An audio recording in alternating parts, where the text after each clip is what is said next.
Olmaan nagaa kabajamtoota daawwattoota televiiziyoon Dimtsi Wayyaanee sagantaa afaan Oromoorraa mariisaa muraasa isin biraa ga'uuf asistiidoo keenyatti argamneerra. Akkuma beekamu mariisaa muraasa saa kana kan isin dhiyaata ture akka ta'e ni beekama.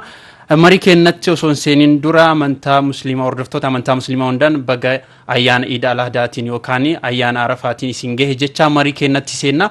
Akkuma beekamu marii kana kan isin biraan geessinu ana mariisaa Khalid Abdul Fattah fi akkasumas waayila keenya Booruu Mashii fi akkasumas Girmaa Guddisaa mariisaa muraasa waliin adeemsisna. Daawwadhaan afeerraa kenna ta'a. Egaa baga nagaa dhuftan isiniin jenna.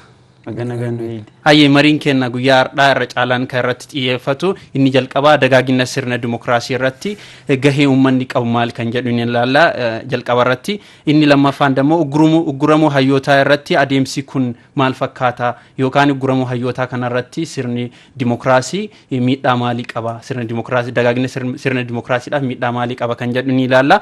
Itti aansee immoo ibsa qeerroo irratti qeerroon maaliif falma, gaafiin uummataa maali kan jedhu ni ilaalla. Egaa kallattii mee gaaffii fi deebii kennatti haaseennu mee dagaagina sirna dimookiraasii irratti gaheen uummataa maali? Mee Girmaa sirraa eegaluuti mee yaada nu biraan gahe? Galatoomii dagaagina sirna dimookiraasii keessatti uummanni gahee yookiin immoo shoora olaanaadha qaba. Sababni isaas bulchiinsa biyya tokkoo keessatti sirni dimookiraasii murteessaadha. Sirni dimookiraasiin hin jira taanaan immoo uummanni yookiin immoo hawaasni bakka san jiru bakka bu'aasaas ta'e qaama isa hoogganu karaa dimookiraataa ta'een bakka isaa yookiin immoo akkaataa sirna dimookiraasiitiin ta'e filatee bakka isaa yookiin immoo kan isa hoogganu kan ittiin filannus ta'e kan hojii ittiin hojjechuu danda'udha. Isa qofa osoo hin ta'in sirna dimookiraasii keessatti gaheen uummanni taphachuu qaban tokkoffaan fakkeenyaaf mootummaan hooggansa gubbaa jiru yeroo baay'ee kan akka biyya keenyatti sirna dimookiraasii kun caaseffama sirna dimookiraasii lafa kaayee keessaan darbee kan adeemaa jirudha. Haa ta'utu malee uummanni sababa yookiin immoo mirga dimookiraasii isaan qaban mootummaan jalaa waan ugguraa jiruuf waan jalaa balleessaa jiruuf ukkaamsaa jalaa jiruuf uummanni sirni dimookiraasii isaanii sun akka isaanii deebi'u yookiin immoo gaaffiin sirna akkaataa dimookiraataa ta'een gaafachaa jiran sun akkaataa dimookiraataa ta'een mootummaan akka isaanii deebisudha kan isaanis gaafachaa jiran uummanni jechuudha. Kanaaf dagaagina sirna dimookiraasii keessatti biyyattii keessatti sirni dimookiraasii akka dagaaguuf uummanni gahee guddaadha qaba jechuudha. Aangoos qaba jechuudha. Aangoo inni qabu tokkoffaan qaamni isaan hoogganu yookiin immoo kan uummataan filamee bakka san taa'u sun tokkoffaan uummataan kan filatamu uummata sanitu filee bakka san gahe yookiin immoo uummanni bakka naawwaa yookiin immoo erga maqaa yookiin immoo maqaa uummataatiin erga bakka san filamee taa'ee yookiin immoo hojiin hojjetuu qabu ammas bifa dimookiraataatiin kan hojjetu kan ifaa fi haqa qabeessaan kan uummataaf hojjechuu danda'u. Kanaaf dagaagina sirna dimookiraasiitiif uummanni shoora olaanaa hojjechuu danda'u. Kanaaf dagaagina sirna dimookiraasiitiif uummanni shoora olaanaa akka qabudha. Hayyee mee Booruu gaaffii lammaffaatti osoo hin deebini mee atis yaada qabdu mee kanarratti mee yaada qabdu nu biraan gahe? Asirratti dagaagina sirna dimookiraasii keessatti sirni dimookiraasii akkuma beekamu jalqabumarraa kaasee sirna uummatarraa uummataaf kennamuudha. Akka hiikaa isaa hayyoonni sirna dimookiraasii kalaqan yookiin uuman warri aayidooloojii sirna dimookiraasii kana maddisiisan akka jedhanitti sirna uummatarraa uummatatti kennamuudha. Kanaaf kan eenyuyyuu bocee uumeetti kennu waan hin taaneef dagaaginuma isaa keessattuu jalqabarra maddumti sirna dimookiraasii uummata. Kana waan ta'eef uummanni yeroo sirni dimookiraasii itti dabaa deemutti gaaffilee sirna dimookiraasii san qajeelchan hin gaafata. Isaan keessaa tokko gaaffii mirga namummaaf dimookiraasiiti. Uummanni gaaffii mirga namummaaf dimookiraasii yeroo gaafatutti mootummaan sirna dimookiraasii duraan cabse san gaaffiin mirga namummaaf dimookiraasii yeroo kaatu sirni dimookiraasii dabee jira jechuudha. sirna dimookiraasii dabeessan immoo uummanni akka mootummaan isaa kabajuuf hin gaafata. Gaaffiin yeroo kaatu san keessatti ammoo dhiittaa mirga namummaa fi dimookiraasii uummata irratti dhaqqabaa ture san karaa mootummaatiin uummata irratti kan sirna mirga isaa uummataa sarbu yeroo kamiyyuu mootummoota kan biyyootaati kan mirga uummataa sarbu hin kaafama. Gaaffiin yeroo ka'u keessatti uummanni akkuma sirna dimookiraasii ofii isaatiif kalaqisan uummatarraa akkuma jenne san uummanni gaaffii isaa hin gaafata. Gaaffii yeroo gaafatetti yoo mootummaan kan hin dhageenye ta'e tooftaalee yookiin sisteemota garaagaraa fayyadamuudhaan mootummaa san akka inni gara sirna dimookiraasiitti deemu hin godha jechuudha. Kanaaf akka biyya keenyaalletti yoo kaafne yeroo mootummaan dhiittaa mirga namaa raawwatu keessatti yeroo fakkeenyaaf dhiittaa mirga namaa fi dimookiraasii yeroo mootummaan raawwatetti uummanni biyya keenyaa wal ta'ee yeroo inni gaafate mootummaa tokko jijjiiree nu argisee jira jireenya keenya keessatti mootummaa tokko jijjiiree jira uummanni kun gara seenaatti yoo deebinellee seenaa biyya tanaa keessatti mootummoota hedduu uummanni bara 1960moota kaasee yeroo sirna mootii Hayila Sillaasee san falman dhufaatii mootummaa dargiitii wal qabsiifne akkanumallee diigamuu adda waayeetii fi ijaarramuu paartii bilisignaa akkasumallee gaaffileen bara 1960moota keessa turan gaaffileen eenyummaa fi abbaa qabeenyummaa lafaa abbaa biyyummaa lafaa kan uummanni gaafataa turan sun hidda horatuudhaan mootummaa adda waayee keessatti uummanni akka hin jiraate naannoo mataa isaa horatu afaan isaatiin akka baratu kan godhamee fi haa ta'uti garuu wantoonni hafan kan naa guutamuu qaba jedhee uummanni mootummaa adda irratti fincilee keessayyuu qeerroon Oromoo fi qarreewwan Oromoo saboota sablammootaa fi uummattoota Itoophiyaa waliin ta'anii mootummaa irratti fincilanii sirni dimookiraasii akka dagaaguuf gaafatanii karaa nagaatiin hoggantoonni biyyattii aangoo dabarsanii walitti kennan yeroo Hayilamaariyaam aangoo isaa karaa nagaatiin fuudhee Dr. Abiy Ahmeditti kennu sirni dimookiraasii akka dhufe kan ija keenyaan argine jechuudha nuti keessatti hirmaanne dhaloonni ammaa kun. Kanaaf uummanni sirna dimookiraasii ijaaruu keessatti gahee neenqaa taphata kan jennu san ibsuun barbaada asirratti. Hayyee boruu galatoomii mee Girmaa sibiratti hin deebi'a. Sirna dimookiraasii kanarratti egaa jijjiiramni jedhame eega dhufeen booda uummata bira ilaalcha jiru uummanni jijjiiramni haaraa dhufee fi akkasumas sirni dimookiraasii babal'ate sirni abbaa biyyummaa sirna gaafii isaanii karaa seera qabeessaan mirgi isaanii kabajamee adeemsifamuudha kan uummanni yaanni uummata bira jiru. Garuu achiin booda eegaas dhufe qabsoo uummanni jalqaba qabsaa'ee fi haalli ammatti deemamaa jiru akkamitti ilaalta? Dhugaadha akkuma beekamu uummanni Oromoo yookiin immoo qeerroof qarreen biyyattii keessatti yeroo dheeraadhaaf falmii kan gaggeessaa turedha. Mootota kanaan duraanis aangawoota kanaan dura biyya bulchaa jiranillee yeroo yaadan hayyoonni Oromoo baay'een isaanii mirga abbaa biyyummaa mirga qabeenya Oromiyaa wajjin wal qabsiisee falmaa turanii jiranii.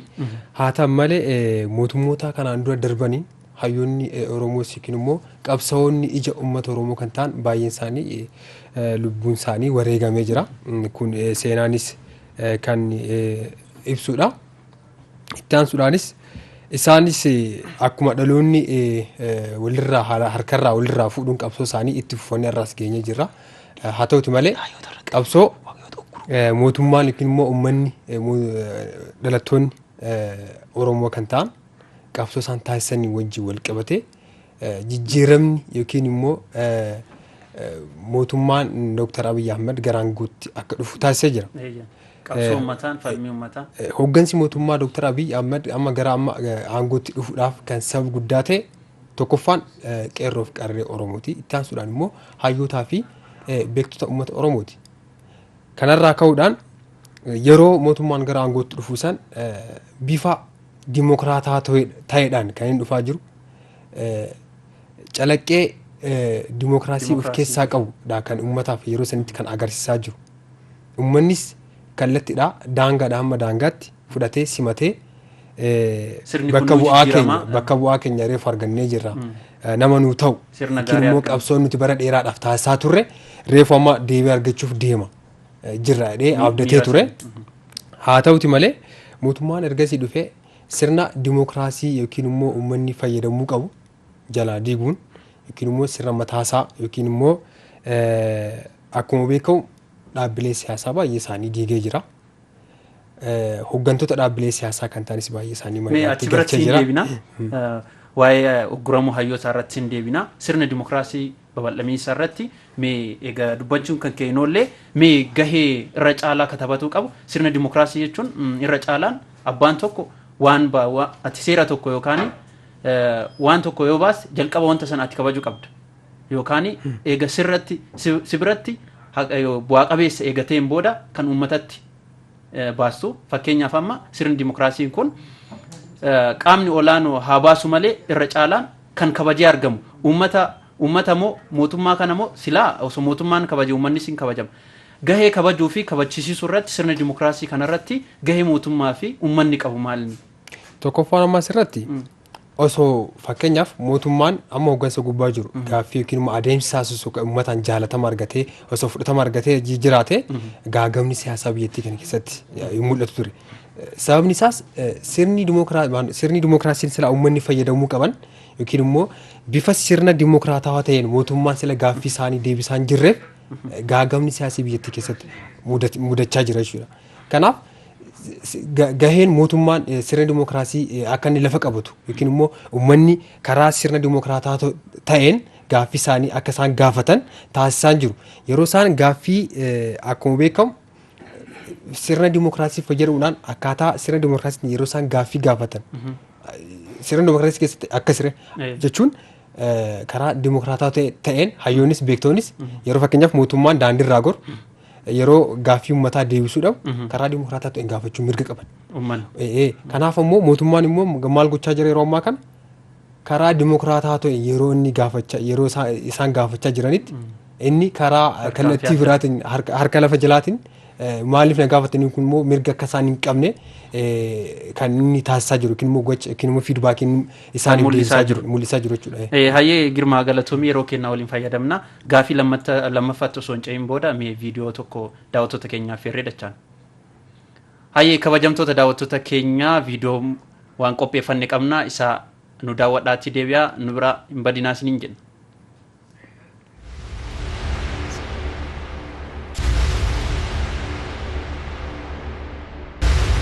qabsoofne bilisatti alaabaa qabannee shaashamannee keessa naqamtee keessa fiiguu qofaaf miti sun takka haara ittiin galfanne gara gallee garaan keenya duwwaa taanan gara gallee oromoo waan taane qofaaf manneen kiraa keessa ari'amnaan finfinnee keessatti adaamaa keessatti sun bilisummaa miti jechuudha. Bilisummaa duubni si qullaa namni keenya irrallee qursii irra nyaatee boru nyaaddu ati jetteen kaleessa nyaadhe nama si lafti jiidhuun teenya lafti misoomaan teenya osoo jirtu har'a jijjiiramni kun eega dhufee booda ilmaan oromoo kumaatamaan rabbii isin sodaadhaan yamanitti deemaa jiran. Yamanitti har'allee qurxummiin har'as afaan oromoo haasaa jirti jechuudha. Diinagdee oromiyaa keessa jiru keessaa harka nama keenyaa ka jiru parsantii 10 dursa ummataaf kennuu danda'u baafachuu danda'uu qabna jechuudha. Ummanni keenya eega sirni gadaa jalaa cabe booda eega sirna cunqursaa jalatti kufee booda takka nama filateen buleen beeku. Takka ormatu qawweedhaan gadi bulchaa ture. Takka jallaa isaatitu ambaan ergamaa ummata isaa gaagaamaa ture jechuudha. Kana ofirraa hambisuuf kan qabsoof filannoo kana immoo akka ishiin waan kanneen harka lafa qabsiifnee injifachuu danda'uu qabna jechuudha. Namni keenya nama naa ta'a jiru. Nama naa ta'a jiru. Nam beeka nama kana hirbuu hin nyaatu mul'ata naan malu qaba. Dandeettii waan naa himu kana hojiitti hiikuu ni qaba. Kaleessa nan beeka nan abdadha jedhu filachuu danda'uu qaba jechuudha. Jallaan nu keessaa baay'ee ta'uu barbaadus alagoonni sodaatanii dirree filannootti akka mo'aman waan beekaniif filannoo kana jeeqanii hanqisanii foorfeedhaan nu mo'anii akka warra deebi'uu barbaadanis wanti isaan barbaadan Oromiyaa keessatti Itoophiyaa keessatti jeequmsa wal waraansa uummataa uumuudha. Kabajamtoota daawwattoota keenya viidiyoo ilaallee dachaanee jirra. Viidiyoo kanarrattis akkasumas odeeffannoo garaagaraa irratti isin biraan geennaa nu faana bu'aa isiniin jenna. Hayyee dachaanee jirra. Mee haala viidiyoo kanarratti ilaalle irra caalaan yaanni isaa ka viidiyoo irratti uummanni maaliif qabsaa'e? Uummanni qabsoon uummataa maalinni kan jedhudha. Mee kan warratti dabalatee ugguramoo hayyootaa irratti sirna dagaagina sirna dimokiraasii irratti miidhaa hin qabu miidhaa inni qabus maalni mee kana waliin yeroo kennaa waliin fayyadamna kana waliin godhiitii yaada gabaabduu nu biraan ga'ii boru. Sa'aatiin keenya lama deemaa jira dagaagina sirna dimokiraasii irratti ugguramuun hayyoota miidhaa maalii qaba kan jedhu irratti kun ifaadha. Sirna dimokiraasii kan uummatarraa haa dhufuuti malee sirna uummatarraa dhufe san akka inni uummata bira dhaqqabu kan taphatu hayyoota. Hayyoota sirna siyaasaa fi sirna dimokiraasii keessatti gahee guddaa qabanidha. Asirratti hayyoota sirna dimokiraasii kana uummata biraan gad giyan uummanni akka mirga isaatiif falmatu uummata qindeessan kana ugguruun immoo ukkaamsuun miidhaa akkamii fida kan jennu sirna dimokiraasii akka badu fida. Lammaffaa waan lama fida. Guutumaan guutuutti tokkoffaa hayyoonni ugguramaa deeman sirni dimokiraasii sun hayyoonni ittiin ugguraman sun akka sirritti lafa qabatu uummanni yoo irratti qabsaa'ee hayyoota san cinaa dhaabbate sirni dimokiraasii dhugaan akka lafa qabatu godha. Hayyoota ugguruun lammeessoo ammoo yoo uummanni kabiraa deebi'ee rafuu taate sirni abbaa humnaa kan uummanni hin barbaanne sun uummata irratti bawaa jechuudha. Asirratti kan ilaaluu qabnu garuu yoo hayyoota sirna dimokiraasii uummata biraan gahan kan ukkaamsanii kan hidhanii achi buutee isaanii dhabamsiisan taate maanti dhufa kan jedhuuf immoo tokkoffaa qabsoo uummataa miidha. Qabsoon uummata sanii yeroo murtaa'eef akka turu godha. Fakkeenyaaf akkuma seenaan irraa beennu biyya tana keessatti kufaatii sirna mootii Haayile Sillaaseetii fi dhufaatii mootummaa Dargii gidduutti hayyoonni hedduun dhabamsiifamanii jiru. Gidduu kanatti hayyoonni hedduun dhabamsiifamanii jiru. Hayyoonni dhabamsiifamuun sun immoo hagam akka uummata biyya tanaa miidhe beekamaadha. Hayyoonni baratan jajjaboon walakkaa tana dhabamsiifamanii jiru. Fakkeenyaaf akkuma Haayile Sillaaseen kufee Dargiin gara aangootti dhufeen hayyoonni biyya alaa turan warri jajjaboon sirna dimokiraasii biyya tanatti qabatanii uummata kana barsiisaa turan hedduun isaanii dhabamsiifamanii jiru warra akka Hayilee Fidaa fa'a.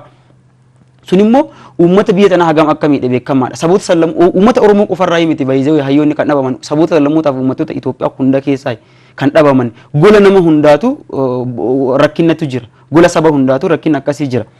Kun immoo qabsoo uummataa miidha. Yoo asii dhufnee kufaatii Dargiitii fi dhufaatii Addawaayee gidduullee yoo ilaalle hayyoonni hedduun dhabamsiifamanii jiru. Kan ayidooloojii garee tokkoon fudhan kan ayidooloojii sirna abbaa humnaan fudhan hedduun isaanii ajjeefamanii jiru. Kan uummata isaaniitiif falman dhabamsiifamanii jiru ugguramanii jiru. Kun immoo dagaagina sirna dimokiraasiitii fi qabsoo uummataa keessatti dhiibbaa fidee jira. Waggoottan hedduuf waggoottan 12 darbaniif uummanni akka dirqisiifamu dhaloota biraa akka eeggatu qabsoon godhamee jira. Akkanumallee kufaatii diigamuu sirna Addawaayitii fi ijaaramuu paartii Biltsiginnaa gidduuletti hayyoonni hedduun kun amma agarru kana ugguramaa jiru. Ugguramaa jiru, hidhamaa jiru. Hidhamuun isaanii, ugguramuun isaanii, achi buutee isaanii dhabamsiisuu isaanii biyya tana keessatti ammallee miidhaa fida. Sirni dimokiraasii illee tokkoffaa sirni dimokiraasii illee akka hin dagaagne godha. Lammeessoo ammoo kanarratti aansee qabsoon uummata kanaa akka duuba hafu godha. Fakkeenyaaf amma diigamuun Addawaayii irratti hin fixadha. Asirratti jechuudha kan agarsiisaa jiru ammas hidhamuun isaaniin harka caalaa uummata Oromoo miidha. Sababni isaan gaaffiin uummanni Oromoo yeroo dheeraadhaaf gaafachaa ture akka deebii hin argannedha kan taasisu. Tokkoffaan immoo dhiira dibamtee dabarte jechuudha gaaffiin uummanni Oromoo ija isaa akka inni dhabaa jiru yookiin immoo hayyu dureen yookiin immoo sirnoota gaaffilee uummata keessa jiran rakkina uummata keessa jiran rakkina hawaasa keessa jiran silaa kan fuudhanii qaama dhimmi ilaaluuf kan silaa dhimma san ittiin bahuu danda'an hayyoota kana beektota kana. Kanaaf mootummaan kun immoo hayyoota kana kun beektota kana jalaa fuudhee mana hidhaatti galchuun kanaan dura akkuma beekamu kanaan dura maaltu ta'aa jire seenaa darbe keessatti fakkeenyaaf gara afaanitti yoo fudhanne afaan Oromoo akka hin dagaagne yeroo hayyoonni kun immoo beektonni seenaa afaanii beekan yeroo isaan dhokatanii barsiisaa turan san keessatti qabamanii yeroo isaan haleelaaf dhiittaan garaagaraa irratti gahaa jiran. Sababni isaan afaan Oromoo yookiin immoo sirni afaan yookiin immoo uummanni Oromoo qabu akka inni dagaagu yookiin immoo sadarkaa guddaarra akka gahu yeroo isaa taasisan keessatti sirni mootonni yeroo sadarkaa san keessa jiran akka hin guddan yookiin immoo akka duubatti uummanni Oromoo akka duubatti deebi'uudha kan taasisu. Ammas wanti sun karaa harka lafa jalaatiin deebi'ee jira. Kana jechuun hayyoonnii fi qabsaa'onni uummata Oromoo hidhu jechuun yeroo ammaa kana keessatti sanuu ragaa qabatamaa tokko malee fuudhanii mana hidhaatti galchuun ammas taanaan qabsoo uummata Oromoo duubatti deebisu. Asirratti kan dabaluu barbaadu tokko qabda mee ammas biraa ga'u mee yeroo baay'ee irra caalaan kan falmullee mormii garaagaraallee kan geggeessu akka naannoo Oromiyaatitti illee qeerroodha kan jedhamu mee qeerroon maaliif falma? Mee qeerroon maaliif sanirratti dabalatees mee akka yeroo kennaa waliin fayyadamna mee qabsoo uummanni sirna dimokiraasiin badiinsa sirna dimokiraasii kanaaf irra caalaa kafalmaa jiru dagaaginni isaatii fi bu'aa hedduu kan kafalu irra caalaan saba tokkodha. Innis irra caalaa kan irra xiyyeeffatu saba Oromooti. Kun maaliif ta'e sirni dagaaginni sirni dimokiraasii dagaaginni sirni federaalizimii saboota biraatii fi bu'aa hin qabu sabni tokko bichaa kanarratti maaliif mormii adeemsa maaliif qabsa kanaa waliin qabii yaada gabaabduu ishii nagaraan. Ayyee qeerroo maaliif falma kan jedhu qeerroon mirga uummataatiif falma. Qeerroon uummata bar qeerroon jaarsi waggaa 60 tokkollee yoo mirga uummataatiif falme bar qeerroo jedhama. Fakkeenyaaf obbo Dejenii Xafaafa kan biraa dhiisiyyuu Profeesar Maraaraa Guddinaatu qeerroo keessatti kan hammatamu. Jaarsillee niin bariin qeerroma yoo uummataaf falme. Haa ta'uti garuu hireen uummata kana kan isin itti kennamtee jirtu qeerroo kana. Fakkeenyaaf wanni qeerroon falmeef tokkoffaa hayyoota Oromootu dhabansiifamaa ture marsaa marsaadhaan waan kanarra deddeebi'ee dubbachaa ture jira. Mootummoonni dhufan darbaan kamiyyuu hayyoota dhabamsiisee darba biyya tana keessatti. Hayyoota Oromoo qofa miti baay'isee baay'ee. Hayyootuma biyyi Itoophiyaatuun qabdu hedduun isaanii dhabansiifaman. Uummata hayyoonni Amaaraa kan dhabansiifaman jiru yeroo mootummaan dhufu. Hayyoonni kan warra Tigiree kan Sumaalee kan Affaar hayyoonni sirna dimokiraasii biyya tana keessatti akka ijaaramuuf mootummaa abbaa humnaa fuuldura dhaabbatanii sirni dimokiraasii biyya Itoophiyaa tana keessatti akka gadi ijaaramu hayyoota barbaadan kamuu mootummoonni dhufaa darbaan hamiyyuu dhabamsiisaa turanii jiran hin ugguran. Kun immoo miidhaa qaba. Fakkeenyaaf waan ilaan agarreerra yoo dubbanne waan ilaan agarreerra. Fakkeenyaaf diigamuu paartii Addawaayitti aansee kan diigame Tiim Lammaadha. Tiim Lammaan hayyoota hedduu of keessaa qaba. Hayyoota paartiitti namanne, hayyoota Oromummaa isaaniitti amanan, hayyoota faayidaa biyyaa irratti amanantu keessa jira. Hayyoota kana keessaa dhabansanii jira. Eessa jiran fakkeenyaaf hayyoonni ciccimoon uummanni yeroo isaan fakkeenyaaf maqaa garaagaraatti kennan iddoo garaagaraatti aangoo garaagaraatiin bittinsanii uummata dura dhabamsiisan. Qeerroon immoo kun maaliif ta'a? Tokkoffaa gaaffiin qeerroon gaafataa ture sun qaamni inni naa deebisa jedhee itti kennate Tiim Lammaadha. Tiimii Lammaati bare kan deebii kana naa deebisa jedhamee itti kenname. Tiimii Lammaa sana diinaan qeerroon ammallee falmitti ka'e. Falmii qeerroo tan ammoo abdii kutachiisuudhaaf mootummaan kan inni itti kaayyeffate ila qeerroo kan inni waraaneen abbaa qeerroo hidhe. Hayyoota qeerroo fuudhee ukkaamse. Kun immoo qabsoo uummata dadhabsiisuudha. Keessaawuu ijaaramuun paartii badhaadhinaa dhufaatii mootummoota darban kan mootummaa Haayila Sillaasee kan mootummaa Dargii kan mootummaa Addaayii caalaa hayyoota Oromoo miidhaa jira. Kun immoo qabsoo uummata Oromoo dadhabsiisuu fi haga tokko uummata kana qabsaa'ota hayyoota isaa keessaa ugguranii buqanii qabsoon uummata kanaa waggaa 5 arfan itti aananiif yookiin waggaa 10 ta'uu danda'a. Waggaa 10 hoggana biyya tana akkuma jedhe mootummaan kun waggaa 10 hogganu san keessatti nagaan akka barbaade qabeenya Oromiyaan qabdu akka barbaade godhee akka barbaade baasee akka barbaade fayyadamuudhaaf kana godha. Qeerroon immoo kan falmuuf akkuma sila jedhe mirga uummataatiif kan falmu asirratti immoo wanti godhamaa jiru jira. Fakkeenyaaf qeerroon torbii dabarte keessa ibsa baasee ture. Ibsa baaseen falmiin uummata waliin akka geggeessu daandii cufii akkuma baratame sochiiwwan baratame akka godhu waamee ture. Haa ta'uti garuu qeerroon aantummaa uummataa agarsiisuudhaan gaaffii uummanni kaaseef irraa ka'ee ayyaana idil aadaa kan amma kun keessa jiru kana sababeeffachuudhaan hordoftoota amantaa islaamaa hunda dhageeffate isa haqee marsaatti aanuuf akka gaggeessu godhee ture. Waamicha san immoo kaleessa galgala waamee ture qeerroon. Isa immoo yeroo isaan lafa qabsiisuuf yeroo itti deemanitti amma paartiin badhaadhinaa maal godhee wanta bushaa uummata keessatti hojjetaa jira. Waan bushaa jechuun tokkoffaa qeerroo badhaadhinaa jedhee baasee maqaa ibsa qeerroo badhaadhinaa. Qeerroo badhaadhinaatiif qeerroo baandaa jedhee qeerroo addaan qoode qeerroon baandaa qeerroo mirga uummataatiif falmu maqaa baandaa jedhamu hamaatti moggaasa. Qeerroon jalqabuma qeerroon bakka lama qoodamee jiru ammallee taanaan nuti qeerroo bakka lama qoodamee hin beeknu. Garuu inni maal jedhaa asiin paartiin badhaadhinaa hojiin inni hojjetu hojii masaanonni lamaan hojjetan. Masaanuu dubartiin abbaa warraa tokkochatti heerumte masaanuu jedhamti. Laal yoo isiin kun aannan itittuu kennituuf isiin kun immoo aannan mi'i kennitiif maaliif wal dorgoman. Kana godhuudhaaf hojii gadi aanaa jechuudha. Hojii gadi aanaa kan hojjetaa jirtu paartiin bilisiginna qeerroo addaan qooddee uummata Oromoo addaan qooddee uummata biyya tanaa addaan qooddee uummata Itoophiyaa kanaayyuu garee baandaatii fi garee biyya jaalatutti addaan qoodde eenyu kan biyya tanaaf dabarsuuf kenne fakkeenyaaf waraanni tokko amma Itoophiyaa irratti labsame uummata kamtuu waraanee uummata kamtuu dhiisa. Baandaan kami baandaan eenyu kan dhaqee waraanu eenyu diinii tokko biyya kana dhufe Oromoo irratti illee dhufe akkanuma uummata Oromoo addaan qoqqoodanii biyya tana addaan qoqqoodanii bituudhaaf kan yaalaa jiran paartii bilxiginnaati jechuun baay'ee galatoomaas nin jenna yeroo muraasa asitti marii adeemsisaaru kan hanga ammaa raawwanneerra yeroon keenyas xumurreerra waan jiru guddaa galatoomaas nin jenna.